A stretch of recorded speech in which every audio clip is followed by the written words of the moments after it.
Good afternoon, everyone. This is Marie here at the Funding for Good office. The question today is this: to incorporate or to fall under fiscal sponsor? So Mandy and I have been working with a lot of beginner nonprofits, and when I say beginner, I'm talking like literally they have a mission, a great idea, but not quite sure what to do with it.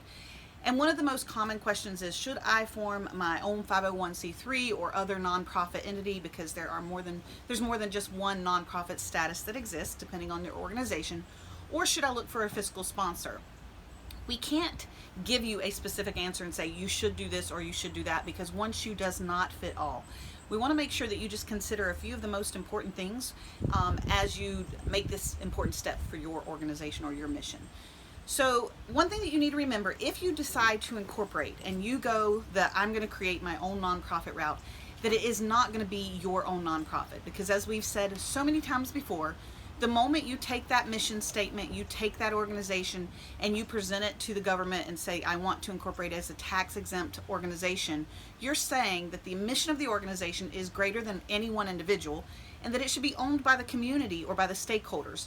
And that organization belongs to the community, not you, after that point.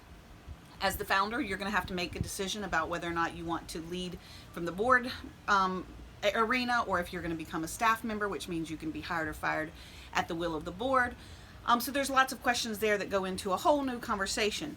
The other thing is that you will absolutely have to be operating with a board of directors if you decide to incorporate. So you will have bylaws, you will have a board of directors that governs and manages your nonprofit, and it will be its own entity. The advantage of that is that your board can really focus on building the mission. That decision making happens in that hub. You can apply for grants. All the oversight is happening by a group of people who are committed to your individual mission. So that's one of the advantages of incorporating. Fiscal sponsorship is attractive to a lot of people that want to kind of give their program a try out. They want to say, let me see how this goes before I take the step of incorporating. Many times we see churches stepping up to serve as a fiscal sponsor, and this is great, very generous on their part, but there's so many questions to consider, a few of which include the following. Let's just say that you decide to go with a fiscal sponsor. It could be a community organization, a church, someone else, and they are already applying for grants or seeking out business sponsorships or looking for support in the community.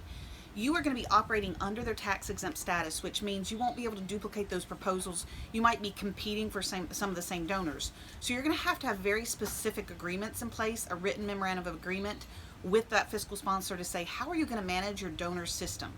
The other thing is that in order for a donor who contributes to your cause to receive a tax-deductible receipt, that's going to have to come through the fiscal sponsor. So are they going to assume your bookkeeping responsibilities? Are they going to create those receipts? Who's going to be responsible for that? Because your donors want an acknowledgement of their gift, and the fiscal sponsor would be the appropriate person to do that, or the appropriate group to do that. Your employee hiring, firing, screening processes also fall under that fiscal sponsorship as well. So think of it as this way, that you're bringing a program into a group, but essentially that group has decision-making power. They hold the purse strings. They hold, the key to who you can apply for funding from and not. And that this is more than just a handshake and a conversation. This should be a very well thought out conversation with a written memorandum of agreement. And if I had to offer one piece of advice, I would say seek out counsel from a local attorney who can help you negotiate this conversation with the fiscal sponsor of your choice. If you would like a more detailed list of what to consider in one of those memorandum of agreements, check out our blog in the link below.